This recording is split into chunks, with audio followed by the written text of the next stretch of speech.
Welcome to Kitchen Counseling. I'm Chef Tom, your motorcycle riding holistic chef. We're going to stay on the theme of comfort foods today, and we're going to make a chorizo mac and cheese. And our topic for today is how we develop emotional connections to various outside stimuli. So we're going to jump right into the recipe. So for this dish, you're going to need a few things. You're going to need a large stock pot, about an 8-quart stock pot here. We're going to use to make the pasta. You're going to need a colander, of course, for when that pasta is done. Strain it all out. You need a couple of big, large mixing bowls, and we have one right here. I've already got the pasta done for us, so we can kind of move right along on this. And you're going to need a skillet, a big, large skillet, so we can make our cheese sauce. You'll need a spoon and a whisk, and we're going to jump right into this. So this recipe takes about 40 minutes from start to finish. We're going to break it down a little bit, and we're just going to show you how easy it is to do. So let's go ahead and start. The first thing you're going to do is you're going to preheat your oven to 375 degrees, and then you're going to grease yourself a casserole dish. So we got a nice little casserole dish. I've already greased it. It's ready to go for when we're ready to throw it into the oven. And then you're going to get your stock pot, get your water in. You're going to put 4 quarts of water in there, so about halfway on the pot. You're going to pour a pound of pasta in there. Use any kind of pasta you got. Doesn't have to be an elbow macaroni. That's kind of what everybody thinks about when they think of mac and cheese. I happen to have some bow tie pastas, so we're doing bow tie today. You can use any kind of pasta that you got, whatever you got in the house. All right, so just get that going. You're basically going to cook the pasta, whatever pasta you choose to use. You're going to cook it a couple minutes less than what the packaging says. You want it to be al dente because you're going to be baking this for like 20 minutes. So it's going to finish cooking in the oven. So you want it to be just a little bit hard on the side. So a couple minutes less than whatever the packaging for that particular pasta said. All right, so that's going to be the pasta part of it. So once we get through the pasta and you make the pasta, while you're doing that, you can actually be prepping your other stuff. You want to have everything ready to go. So when you make the cheese sauce, it's nice and easy to throw everything in. So we've got a bell pepper. I've diced up a bell pepper. We've got Hatch green chilies. Now I love Hatch green chilies, so I try and use them as much as I can. So we're gonna put some Hatch green chilies in here. I've diced those also up to put in there. And we have 7 ounces of a Spanish chorizo. I saved the packaging just so you can see what I'm talking about. Spanish chorizo is actually more like a salami or like a sausage. It's not real soft. Like the Mexican chorizo is real soft and it breaks apart when you put it in there and cook it, and that's fine. But for this recipe, I like to use something like a Spanish chorizo or a Portuguese linguiça sausage, something you can dice up and actually saute and have some nice little chunks in there when you're eating it. All right, so that's all of the prep kind of stuff. So we are going to, and the cheeses. Oh, I forgot the cheese. You can't forget the cheeses. This is mac and cheese. We actually have 8 ounces of shredded jack cheese. We also have 8 ounces of cheddar cheese. And I mix them together in here. I've put a couple teaspoons of cornstarch in there just to help it so it doesn't stick together. It also helps when you're making the sauce so it makes it nice and smooth. Okay, so that's ready to be put in when we're ready to do our sauces. So let's go ahead and get started with our chorizo. What do we got here? Here we go.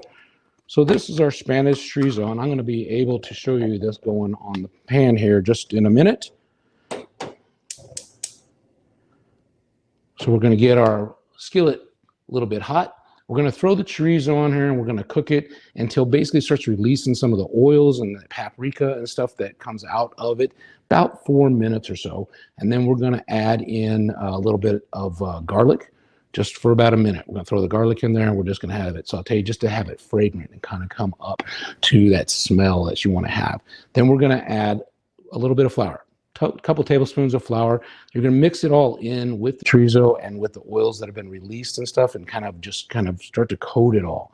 And then we're adding in 2 cups of warm milk. We've already warmed up the milk. It's ready to go. We're going to add it in about 1/3 of a cup at a time. You just want it to start mixing in so it's not all lumpy and all that kind of stuff, and you just want it to be nice and smooth.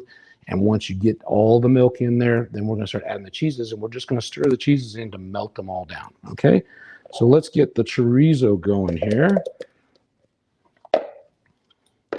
Once we get some little action on here, I'll show you what it looks like in the pan.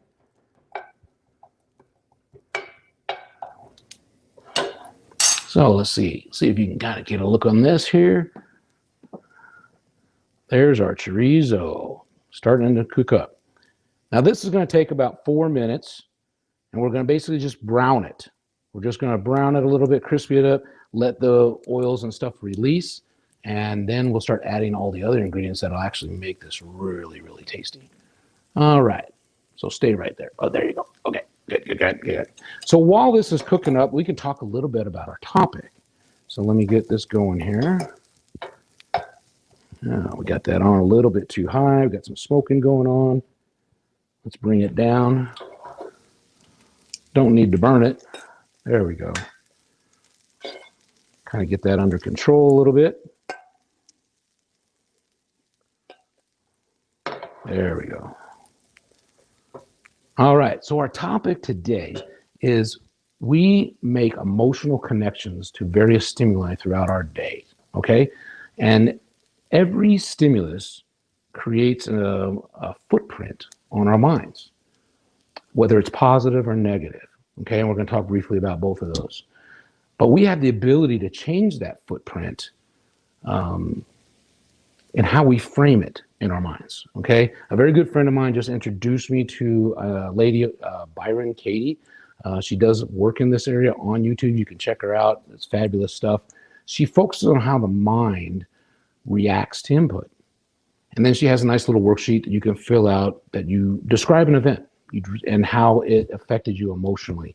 And you write down all the adjectives, you write down everything down in there. And then at the end of it, she has some questions for you to contemplate on whether that perception is true, actually true, or are you just perceived as true? Okay? And so once you start to do that work, then the final step is what she calls a turnaround thought. And the turnaround thought challenges that perspective. And boy, it's really it's a fascinating exercise. I really love doing it. Check her out if you have some time. And, it's just good stuff. All right. So now I'm going to show you this chorizo again. And you might hopefully be able to see how you can see that's starting to release the oils and stuff. And this is what we want. We want to start releasing the oils. It's starting to cook a little bit. We're going to start browning it up a little bit, and then we're going to start adding in all the other good stuff. All right.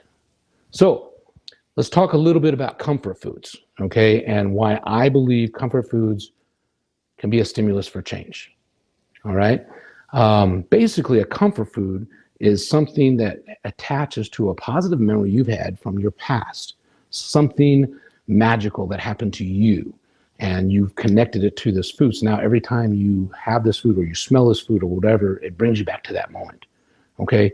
So I look at this nowadays as something that is like a respite, just a small little respite in our day. So by eating that food or preparing that food and getting ready to sit down and eat that food, it just is like that stop sign. And I talked about this a couple weeks ago when we were talking about deep breathing and meditation and balancing that sympathetic and parasympathetic nervous system. Basically, it's just that stop sign. It's just you have a crazy day, everything's going on, and it just stops and gives you a breath. You just get to take a breath for a moment. What comfort food does is you sit down and you realize that you're connected to that positive memory, is that you slow down, you breathe. You're ready to sit down and enjoy that meal. And it's connecting to a positive memory. Sometimes all we need is that stop, okay, that break in the day to actually change direction. And that's really what I feel the comfort foods have something to do with that, okay? As far as the sympathetic and parasympathetic nervous system goes, we need both of those sympathetic and parasympathetic nervous systems to survive. I mean, as humans. The sympathetic is your fight or flight. You're always on the go and you're always protecting yourself and doing all this stuff. The parasympathetic is the rest. And that's where the body heals. That's where the body balances out. You need both of those. And if you're always on the fight or flight mode, you're going to develop health issues. So comfort food, like I said, leads into that deep breathing, which leads into that parasympathetic resting period. And that is what I think is very magical about comfort food. What I need you to understand from my heart is that the comfort food is just a break. It's a moment in the day. Okay? Taking that moment is important for changing direction. So for me, those moments are magical. Those moments are memories. So let's enjoy this moment right now. All right, so let's go ahead and finish up what we're doing here on our recipe. Now we've got our chorizo cooking. Let me get the next step in the process here. This is where it gets fun, when you start making the cheese sauce. The cheese sauce is what's the fun part of this whole thing. All right, so we got chorizo going. Now we're gonna add a couple cloves of garlic. And you're basically only gonna cook this for about a minute. You basically just wanna open up the garlic. You want to get that fragrant smell. It doesn't need to cook very long. Oh, I love that sizzling.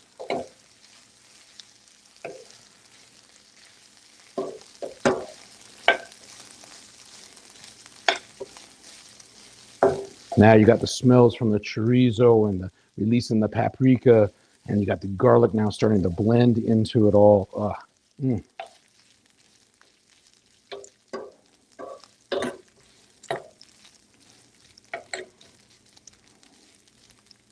Okay, let's see if I can spin this down so you can see what we got going here on the stovetop. I'm going to keep it right there so you can see the next steps that I'm doing here. So our chorizo is cooking up nicely. We got some garlic going in there now. Now we're going to add a couple tablespoons of flour.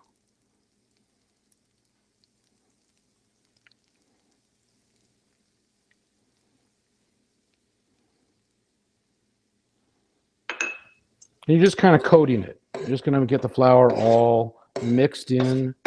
You only need to cook this for a minute or two also. The garlic's only a minute. The flour is only a minute or two. You're basically making kind of a roux here with your oils that are released from the paprika and the flour. Now we're going to add in our milk.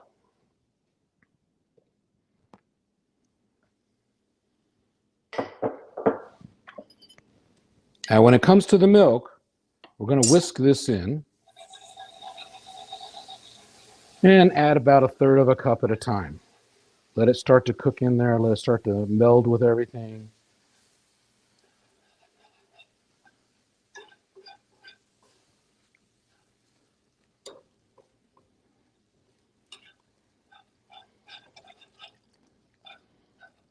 So we're putting 2 cups of milk in here. It's going to give it some consistency. The milk will actually start to thicken up. We're going to turn this heat up just a little bit more. While we're at this point, we want to bring it to a simmer.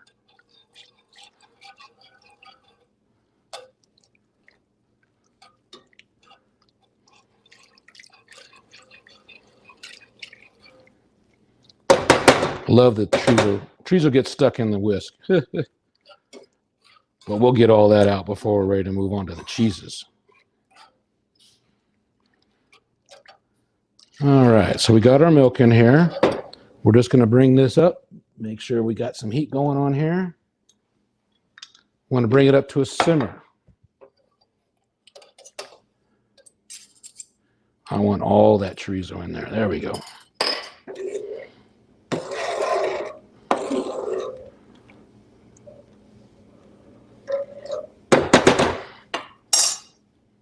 So we're basically just bringing it up to a simmer and letting it thicken just a little bit. Well, not for very long, but we're just going to bring up that temperature, get it ready to go. And then we're going to put the cheeses in there. And the cheeses then are going to really thicken the whole thing up, but it's going to be nice and smooth. And then we're going to put it all together and stick it in the oven. All right. So that's our next step. So we got it. It's just starting to bubble now in our skillet. So we're just getting it to the simmer part. So I'm going to grab our cheeses real quick. All right, let's put you back up here where you can see me. All right, so now we got our bowl of cheeses. Again, we have 8 ounces of Monterey Jack cheese. We have 8 ounces of cheddar. You can use any kind of cheese you want. This recipe, when I first found it, said pepper jack cheese, okay? Any kind of cheese that melts really nice and smooth. So any kind of like mozzarella or cheddar or jack or anything are all really good melting cheeses. You want it to be nice and smooth, melty. So this is what I've even thought about doing it with like some brie cheese or something. That would be kind of awesome. All right, so we got our thickness going on. We got our... All right, I'm going to show you this real quick so as you can see. We got a nice big fast simmer going on here right now. It's starting to thicken up a little bit. So now we're just going to add the cheeses in. All right, so here we go. So we're going to put cheeses in about a handful at a time, and we're just going to stir it in and let it melt. It just needs to melt. That's all we got to do. I'm not putting all of it in at one time. I don't want a big clumpiness. I want it to kind of start to melt out a little bit at a time and all meld together. I'll put more cheese in there once the first handful is already melted. Get another big handful. We put another one in here. And I'll show you this here when I put in this last handful. You'll see how it's looking here.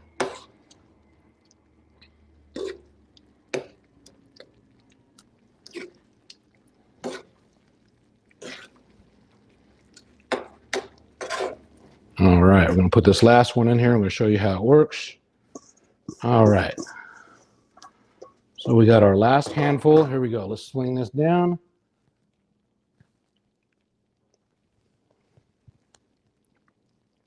And if you're wondering why I'm doing this all on my own, if you were with me last week, you know that I was really sick and I didn't want to expose anybody else to my sickness.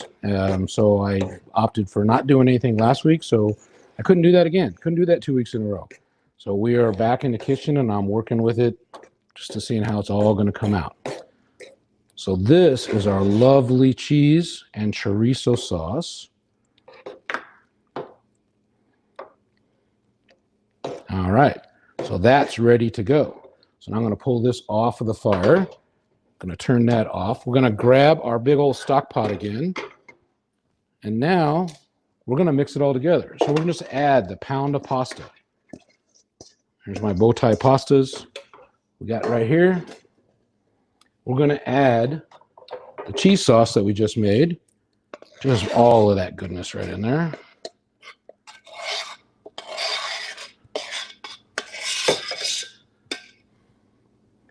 And we're just going to give it a nice big stir. We want to get it all mixed up.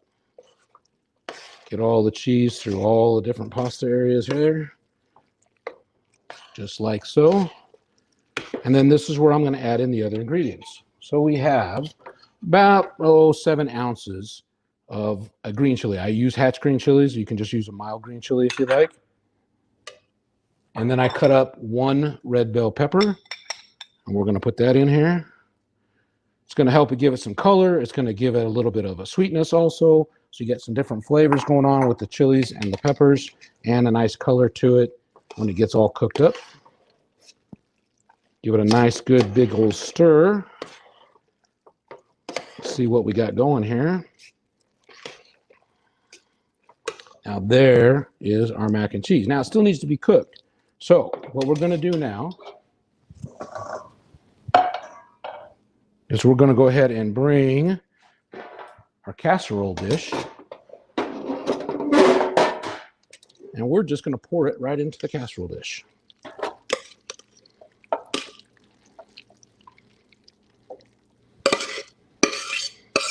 And I think this casserole dish is like about an 8 by 10. It's not huge, but it's a nice size. Handles 1 pound of pasta really nicely. You're just going to go ahead and smooth it out.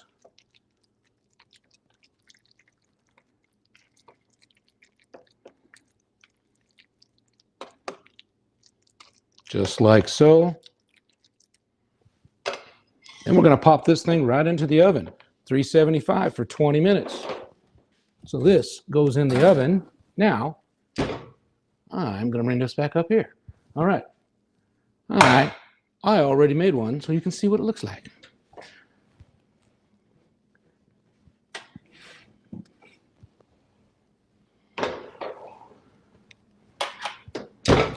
So our finished product looks like this. And then I usually top it off just a little bit of chopped cilantro. Gives a little added color, another flavor. Just love chopped cilantro. Gives a little added color, another flavor. Just looks really, really nice. And there you go.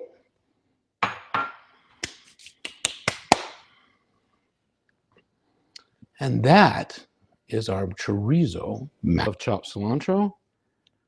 Gives a little added color, another flavor. Just looks really, really nice. And there you go.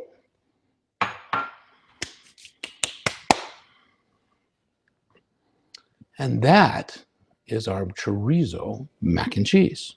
So I want to thank you all for joining us today. And if you liked what you saw, be sure to like us on YouTube or like us on Facebook and subscribe to YouTube. I knew there was something wrong there. But biggest thing for you, I want you to remember my 4 F's: family, friends, fun, and food. These 4 things will accentuate your life. Until next week, talk to you later. Bye-bye.